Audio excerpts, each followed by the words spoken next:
Good afternoon, everyone. Myself is Danish Bashir, a PhD scholar from IIT Madras. I welcome you all to the design of reinforced concrete structures, natural course offered by IIT Kharagpur. For today's session, I will be your TA. So, our course name is Design of Reinforced Concrete Structures. For the last week that you have attended the online videos, or might have saw in from the YouTube also, uh, the lectures contain an introduction, and it was the lecture second was the materials, and lecture three was the different methods of design of reinforced concrete structures, or the different design philosophies. Today I will be giving the overview of all the three lectures, what was contained in all these three lectures. Starting from the introduction, introduction part.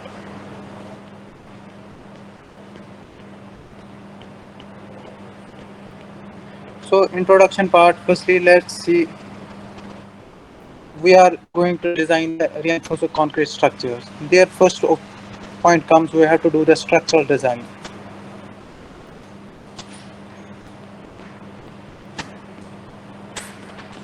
In structural design, we have to see what are the objectives that we have to meet in order to say this design is a structural design, and it has met all the safety requirements, and it can be used for different purposes.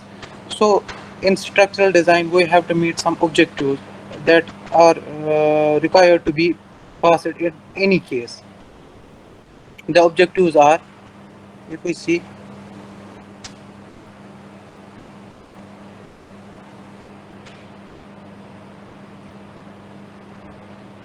first objective is stability.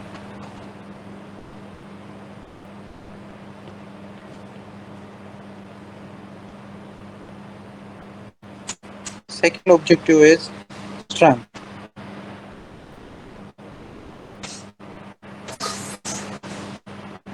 Third objective is serviceability.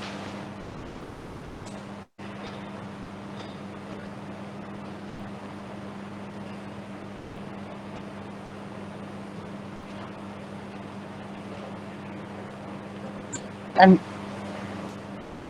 there are three major objectives, but we can add one more. That is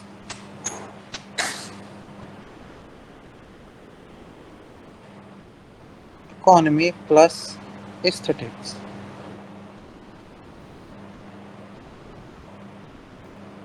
Aesthetics.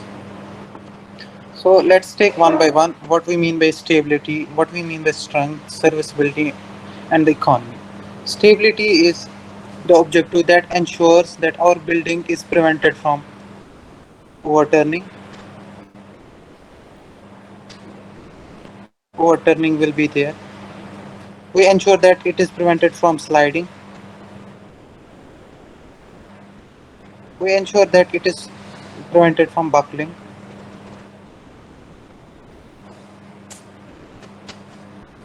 Buckling of the structure. It may be the overturning and sliding may be the whole part, whole structure as a whole, but buckling can occur in the parts, in the structural parts, under the action of the loads that act on our building. For example, this is the ground. We say that if this was our building like this, stability requirement ensures that it is prevented from overturning like this. It's prevented from overturning. For example, if wind comes from this side, this ensures that the building is not overturning. Sliding in the same sense, for example, a building is made on a slope.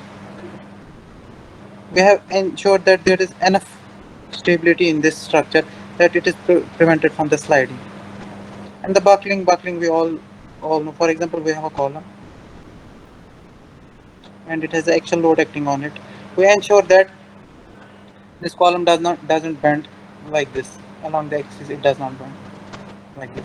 We ensure that it is parts of the building are prevented from buckling. Then another objective is the strength. We have to meet the strength criteria. On our building, there acts different types of loads. there will be dead loads, there will be live loads. From dead loads will be majorly due to the dead load of the structure itself, and live loads will be like there will be heavy forces of the wind. Due to wind, a structure may experience.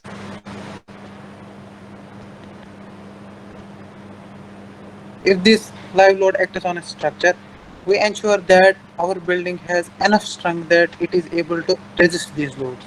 That is, all the loads that are all the loads or loads are ultimately the stresses that are acting on our structure are below the specified limits. That is the strength criteria. Third is the serviceability criteria. Let me write it here. What is serviceability criteria? Now, a designer has made ensure that it is stable and it is very enough strong to bear all the loads. Now there comes another criteria, that is the serviceability criteria. For example, there is a beam inside a building and it looks aesthetically good and everything is fine in it. For example, due to loads, loads that act always, because it is a load bearing member, loads have to act on this beam. For example, this beam deflects too much. This deflects too much. For example, its specified limit was only this. It should have been deflected within its specified limit only this much. But it has deflected about this amount. For example, it was our floor level. It was our floor level. It was specified that the floor or occupancy of this room should have been H volume means. For example, observer staying here, if he says that the beam has deflected this much, he will not be, it will not be pleasing to him. It will be really disturbing to him psychologically. He will be saying that, he or she will be saying that, look, this beam has deflected this much. I don't think this is safe, or this will be safe to live here. So to ensure that the building is serviceable, that that the users that are using this building are not have psychological comfort inside the building, these things should be in a controller manner. For example, deflection of the beam should be within the permissible limit. Same in the case, for example, there is a wall, it's a structural wall, it has reinforcement inside, like this, and there occurs a crack. If serviceability criteria is met in this design, this crack will be within permissible limits. But if this building is not serviceable, this crack will extend, it will become wider and wider, due to which this reinforcement will be rendered to the external environment. For example, if it is the external load bearing wall, it will be rendered to the external environment, due to which this reinforcement inside will come in contact with the external moisture conditions and rain and other environmental conditions, due to which it will start corroding. It will be very catastrophic for our building.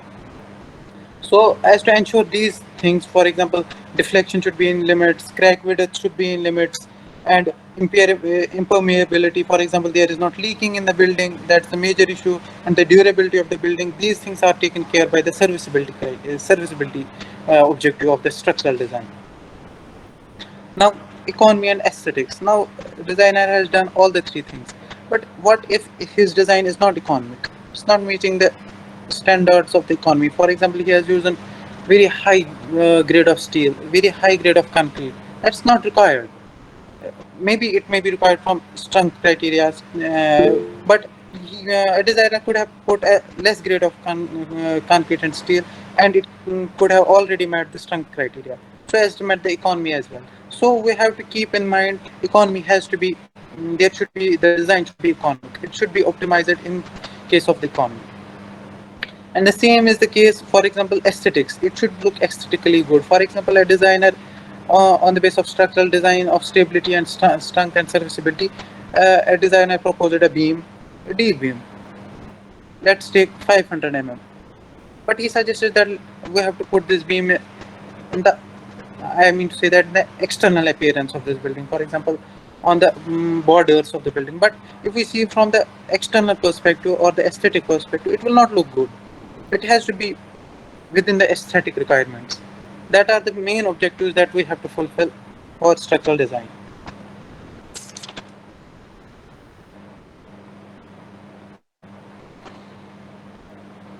Now, coming to reinforced concrete buildings, RCC buildings.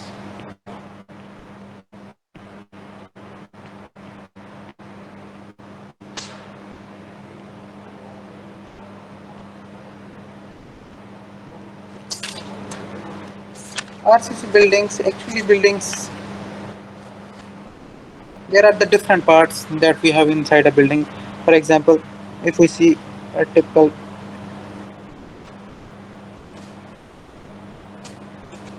building,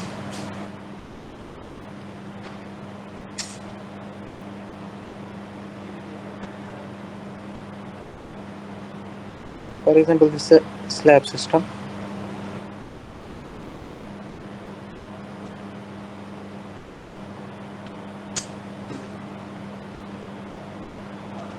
It is supported on columns.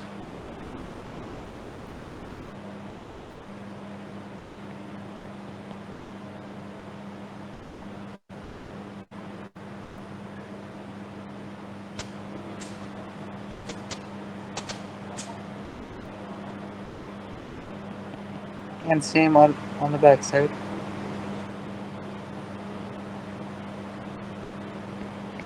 And there may be many floors above it. For example, if we take a typical floor system, we have floor systems. We can say that this is a floor system. I have taken only a part of it. Floor system here, it will be joined from this. There will be many floors and the column below it.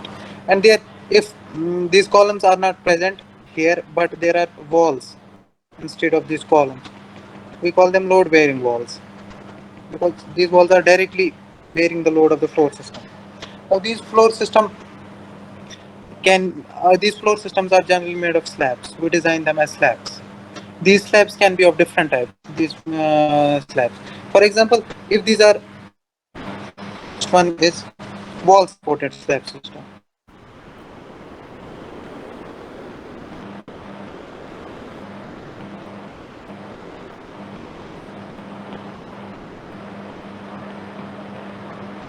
Wall supported slab system. For example, if this sports slab is supported all the four sides or on all the boundaries, it is supported on the walls. This is called a wall supported slab system. These are usually, we can see that these are usually 100 to 200 mm thickness, and these usually span between, we can take their span as per the code, it is 3 to 7.5 meter. Steel thickness. Okay, these are the basic things in wall supported system. There can be another type. Second one is the beam.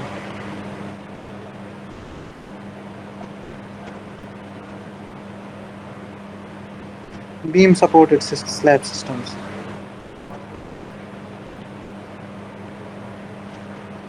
Beam supported slab system is, for example, we have same slab,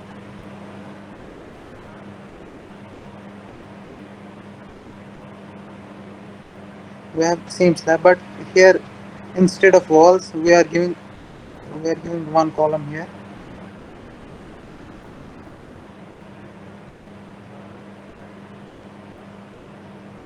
and another column here, and by these two columns are to be joined by a beam like this.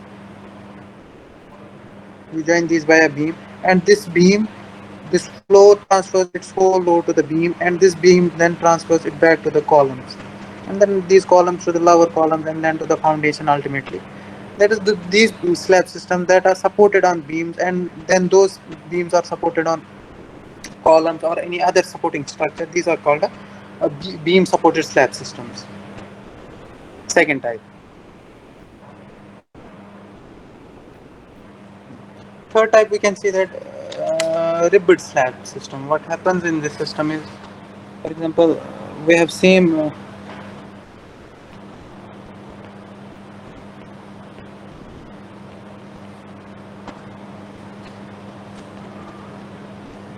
Liquid slab system, what happens? For example, I draw the view of a slab like this.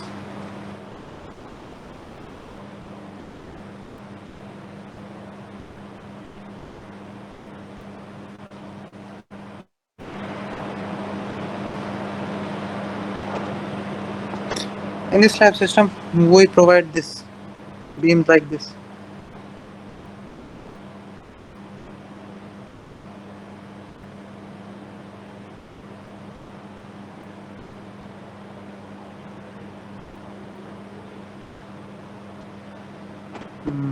Like this fashion. When we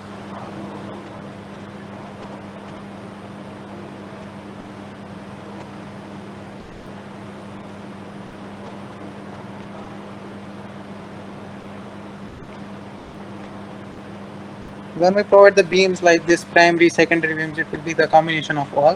When we provide beams like this in this fashion, it's called a ribbed slab system. Actually, what is its requirement?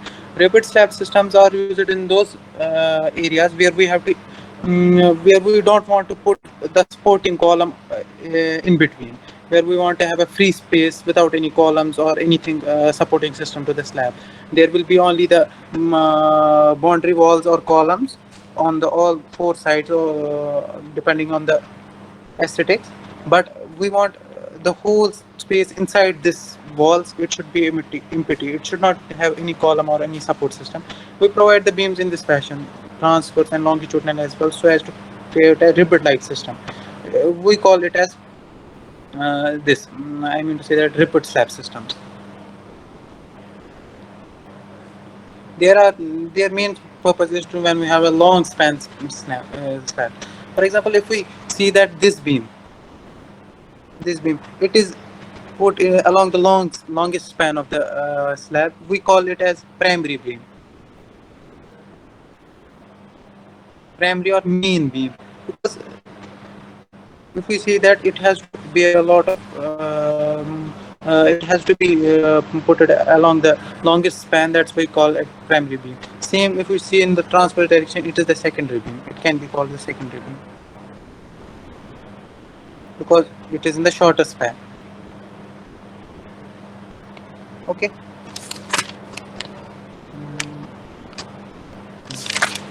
Then we can have fourth type will be of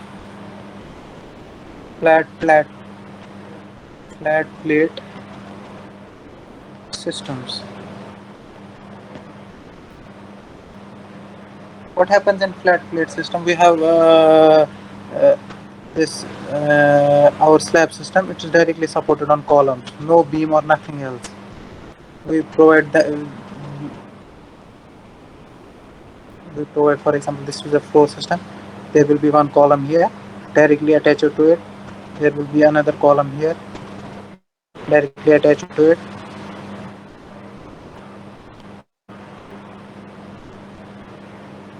There will be like columns on all the four sides. Okay, this is flat plate system. Their thickness is about 125 to 250 mm thickness, and these are defined for the spans of 4.5 to 6 meter.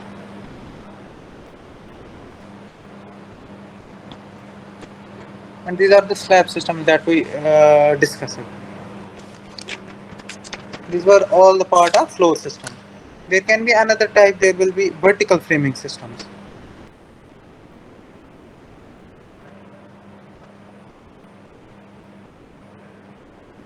Vertical framing.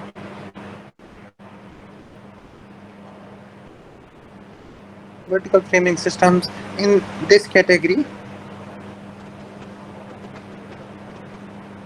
we have our well-known vertical framing systems, columns. Another well-known vertical framing system, walls. And another well-known vertical framing system, transverse girders.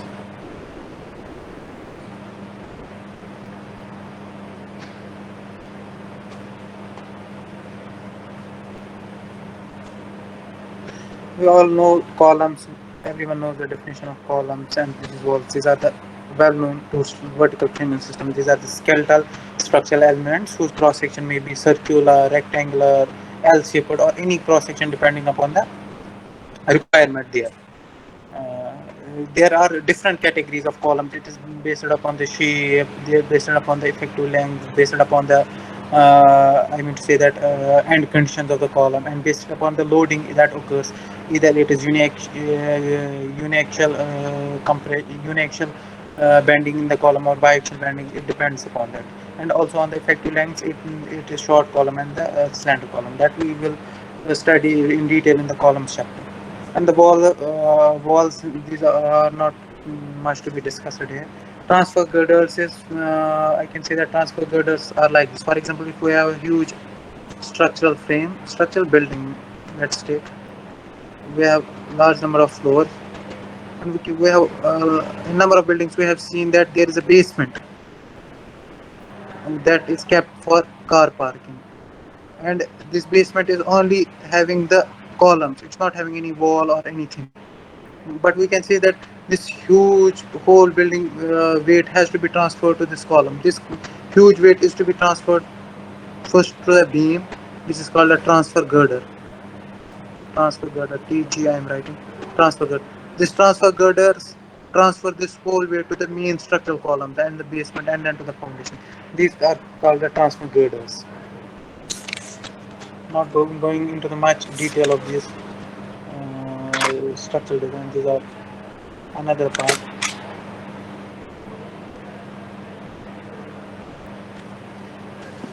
Now, as we all know, in the reinforced concrete design, we have to follow certain codes.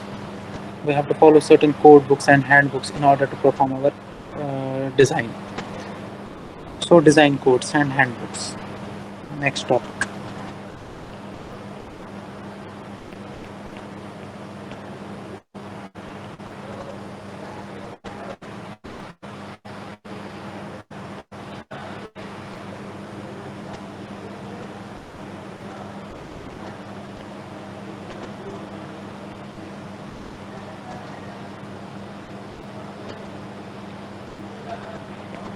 Design codes and handbooks. What is hidden in that? So, design codes. Actually, these codes are national building codes formulated in different countries to lay down the guidelines for design and construction of the structures. Uh, what are the purpose of these codes? Why we require design codes? Why can't a person or an engineer or an architecture on its own self said, let me design this way or that way. Let have the cross section of this. Let we have a minimum requirement of this type or anything. No, because if we see that the purpose of these codes, we can clearly understand the importance of these codes. So purposes.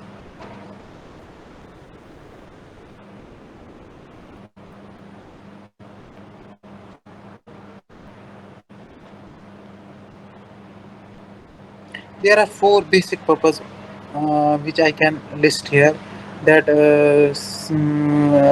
highlight the importance of the design codes. Firstly, these design codes ensure adequate structural safety.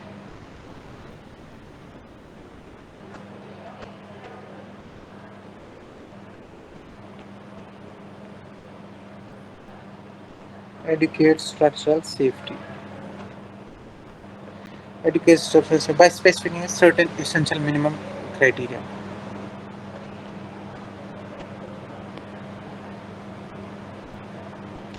What is meant by this statement is that, for example, when will be studying in the course in 2 3 weeks again, we'll be seeing that at every point we will be seeing there will be minimum specified limits.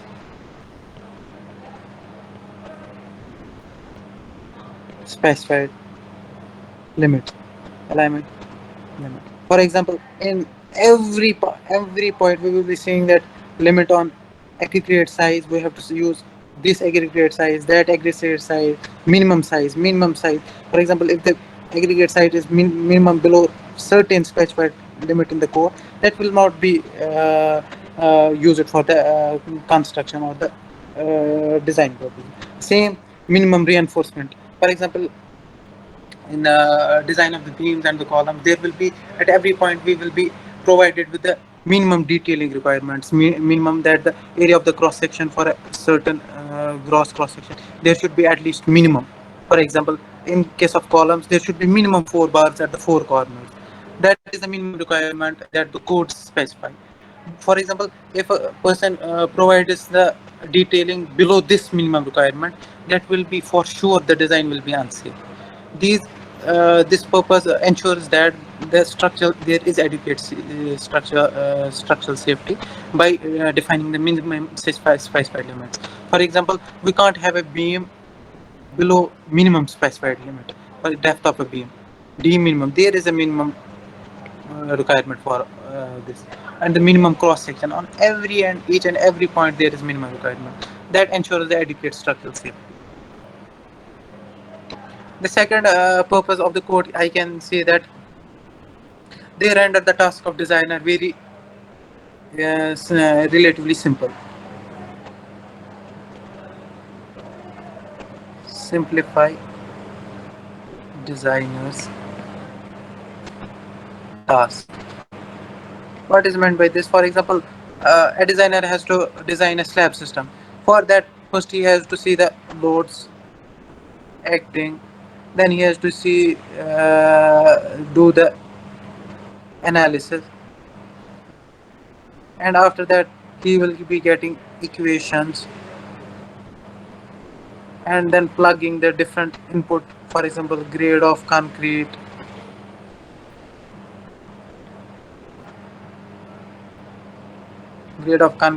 steel, and other input. Look how much cumbersome process a designer has to perform if there is not design codes. Design codes give you available equations. Equations are derived already. You only have to plug in grade of concrete, grade of steel, get the minimum values, get the value, see if it is above the minimum value. It's okay. Design is okay. Then find the minimum percentage, give the reinforcement as per that percentage.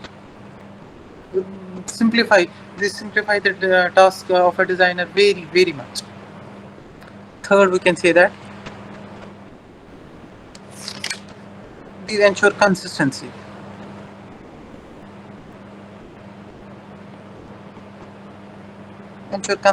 and doesn't create any conflict between the designer. For example, in India we have to follow IS 456 for the design of our buildings. For example, someone is building making a building in Delhi and another in Chennai. We cannot say that this guy is following this code and this guy is following this code. Due to IS 456, there is a consistency. There will be consistency in the design. For example, if there will be a beam of 300 depth and 150 width, that beam will be having same reinforcement as the same dimension beam here in Chennai. This is the basic. This is the main beauty of this code, that there is consistency in design. It's not that one designer is following one method, another designer following another method. This also ensures that there is not conflict. For example, if for example someone has to build a house, he says that this designer is following this method and he is relatively charging less, and this is for you are following something complicated, this is you are charging very high. Due to this code, you are following a same code, so there will not be any conflict in the design. Fourth and the final purpose of this code is that uh, designer we have a legal validity of our design. Look, this design code has been derived from the basic structural analysis principles.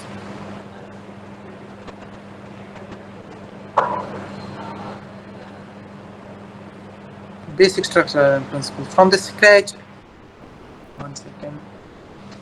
from the basic first principles, equations have been derived and then modified for the different cases: slabs, columns, walls, load bearing walls, and another structural elements. Equations are derived from structural analysis methods from the first principles, and then they have been modified for different things, and these ensure that uh, we have a valid reason why are we using this type, this minimum value and that minimum value. We are not just doing it by hit and trial method. It is from the basic things. So this summarizes the purpose of the code, why we use the design codes and handbooks. Basic code that we have to use in for whole design is IS 456, and we can follow another loading standards. There are codes for the loading standards.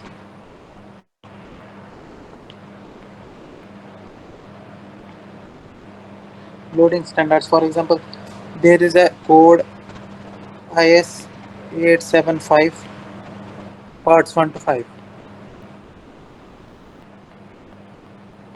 Parts 1 to 5. There are different parts in this IS 875.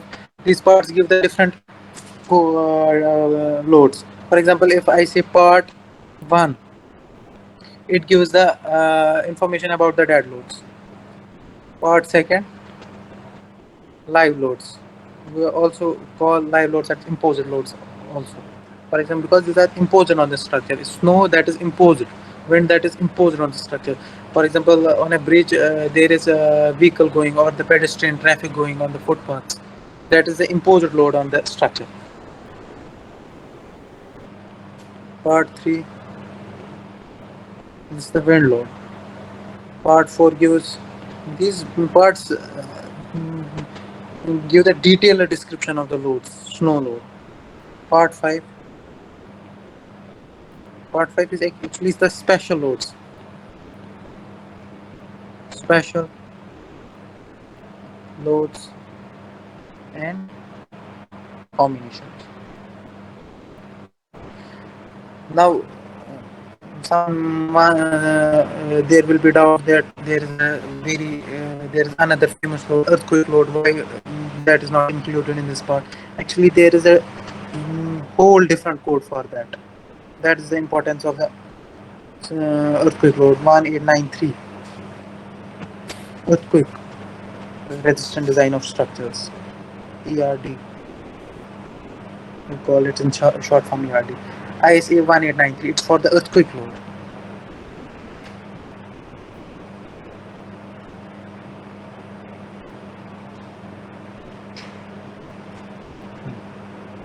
There are also design handbooks. These are, first was basic design code, second was loading standards. We're following the different codes. There are handbooks also. Handbooks. There is SP16, famous handbook for design aids.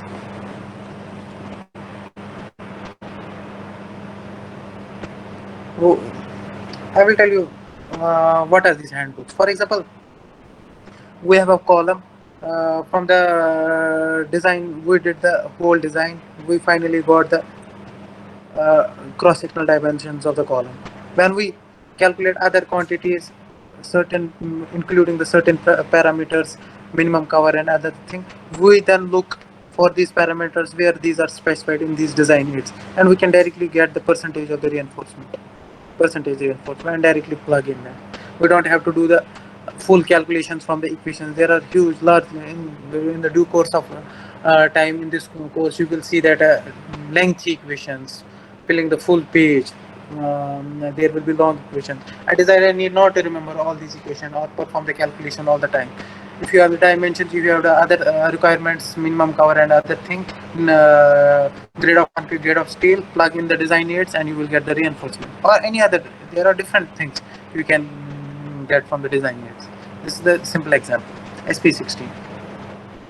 Here is another code. It is ductile detailing is used in earthquake resistant design. For that ductile detailing, there is specific code IS 13920. There is one more code IS 3370. It's for structures which are retaining liquid retaining structures for the storage of liquids. Storage of, uh, this is for IS 13920 is ductile detailing.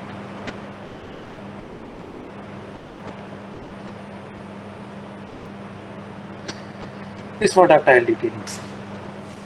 So this summarizes the introduction part of the design of reinforced concrete structures.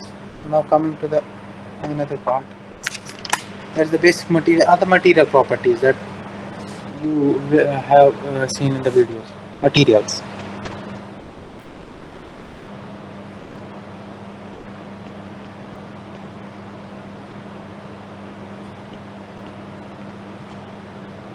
Material.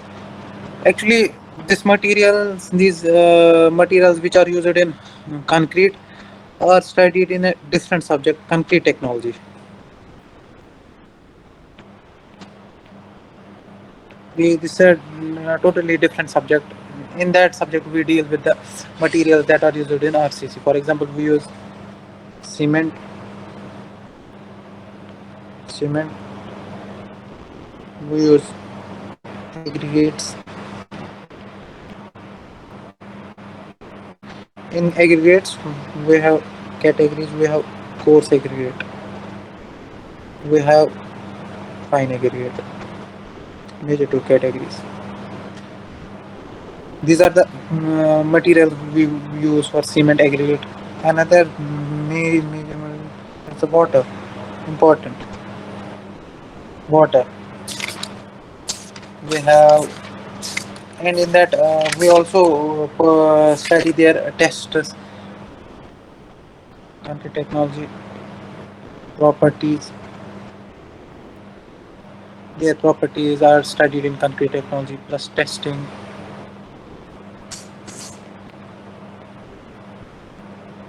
and other things.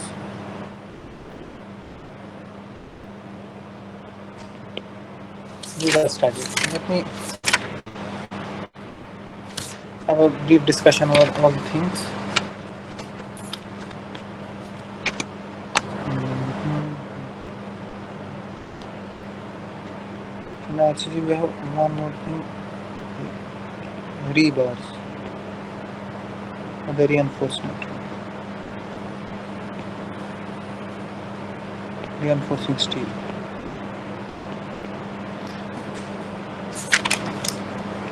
Cement,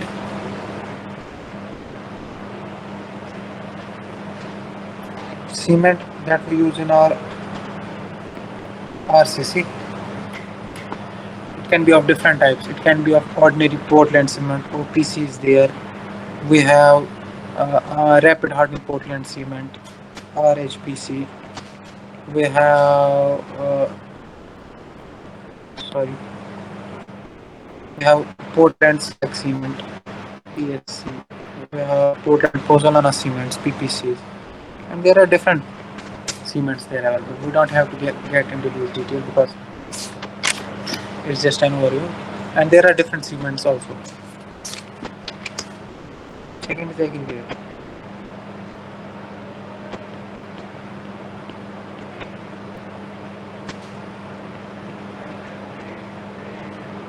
Aggregates, these are the major components.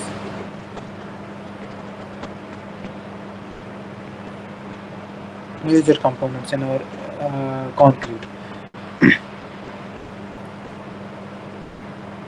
These are responsible for structural performance. Structural performance. Responsible for the structural performance of concrete, in which there occurs strength. We have durability and volume stability.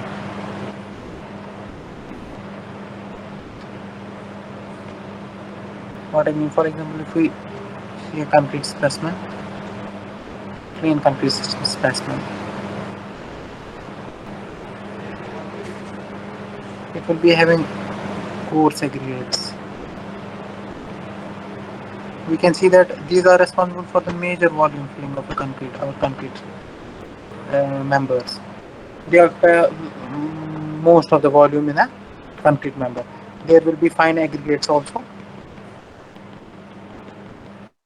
Fine aggregates, there will be cement material space like this, connecting these fine coarse aggregates. We can see that these are responsible for aggregates are responsible for the major strength to the reinforced concrete members. These are responsible for the durability. If the aggregates are not durable, our structure is not durable, and these are responsible for the volume stability. As I already mentioned, there are coarse aggregates and fine aggregates that we use. In fine aggregates, we have sand that we use in our construction purposes.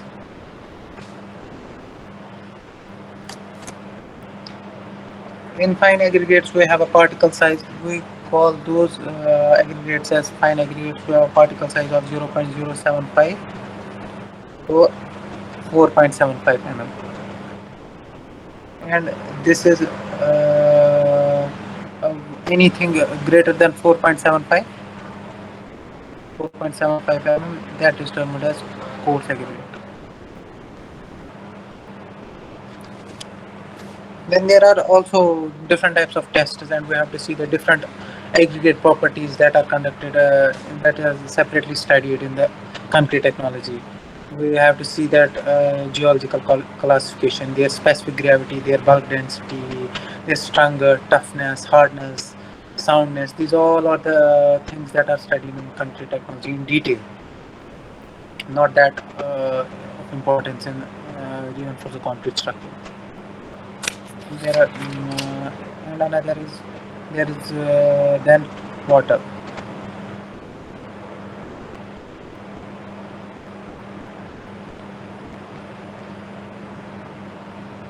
Water, it is recommended by the code. The water that should be used in the concrete, it should be the potable water. Potable water. The water that we use in our day-to-day purposes, it should be that water for suitable for concreting. And IS 3025 suggested that the pH should be less than 6. Less than 6 for the water that we use for concreting. And there are another requirements that it needs to satisfy, that sulfates like SO3 content, it should be limited to 400 mg per liter. Chlorides content, it should be less than 500 mg per liter. There are another requirement that it needs to satisfy, and these are discussed in detail in concrete technology.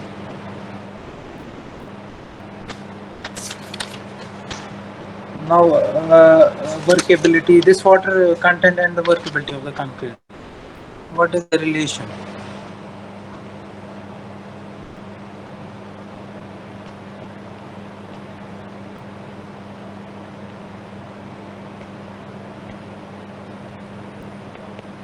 Workability. Firstly, let me define what workability is. Workability may be defined as the property of the freshly mixed concrete, which determines the ease and homogeneity with which it can be mixed.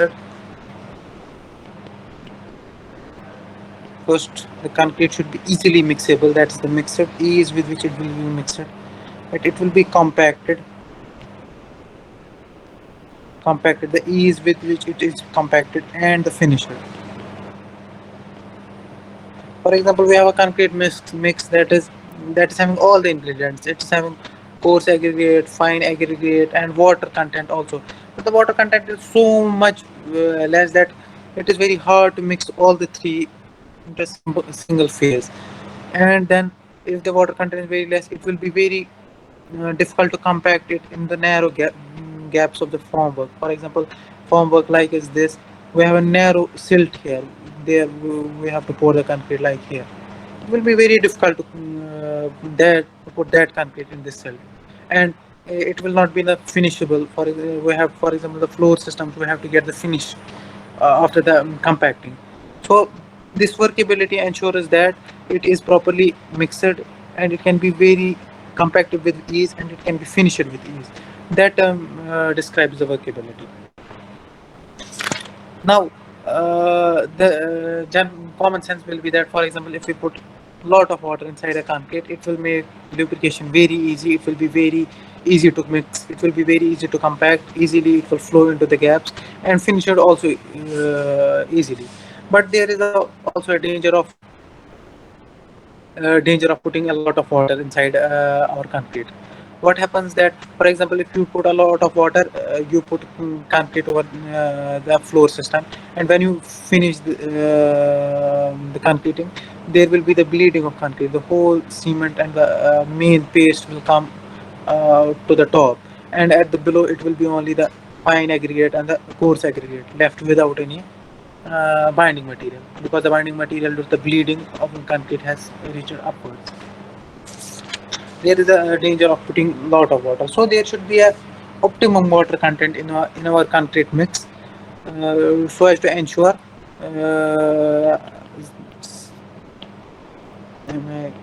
concrete mix, so as to ensure that it is workable and there is not bleeding as well. For that, we define a term, water cement ratio. What is water cement ratio? It is the ratio of mass of sorry mass of free water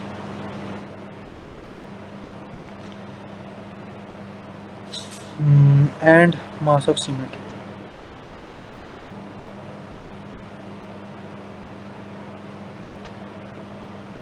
Now coming to this term, now there will be a confusion. What is free water? For example, when we pour the water in our, this is coarse aggregate, in our concrete mix, this is coarse aggregate, these are fine aggregates inside it, and there are cement particles also all over it. For example, when we pour water, some part of the water will be absorbed by the surface of these aggregates. Water will be absorbed by these concrete aggregates and also the fine aggregate. So the free water is that content of water which is excluding this absorbed water by the coarse aggregates. That is the mass of the free water, the mass of the cement. For practice, the water cement ratio is generally 0.35 to 0.65. Although there, if we see that from the chemical perspective, because we see that when we add cement, coarse aggregate, fine aggregate, there occurs, and water also, there occurs